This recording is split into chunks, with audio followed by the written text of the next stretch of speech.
মুন্না, তুমি আমাকে ভুলে যাও। এসব বলার জন্য কি এই রাতের বেলা তুমি আমাকে এখানে নিয়ে এসেছো? তোমার আমার ভালোবাসা কি বড়দা কখনো মেনে নেবে না? বর্দা কি মানলো না এই জন্য আমাদের সব ছেড়ে দিতে হবে? শুনেছি তোমার বর্দা কাউকে ভালোবেসে তার বাবা মাকে ছেড়েছে, তবু প্রেমিকাকে ছাড়েনি। অবুঝ হয়েও না। এই যে শম্পাকে দেখছো, তাকে তিলে তিলে গড়েছে বড়দা। এতিমখানা থেকে আসা একটি মেয়ে আজ এই পর্যায়ে এসে দাঁড়িয়েছে, সবটা অবদানই তার। বিকাশ পেমেন্টে 10,000 টাকার বেশি অফার, শপিং চলছে তো। সে বড় দুঃখী। আমি চাই না আমার কারণে তার দুঃখটা আরো বেড়ে যাক।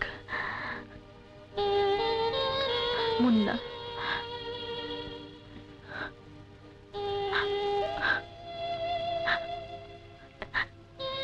একটি কথা মনে রেখো,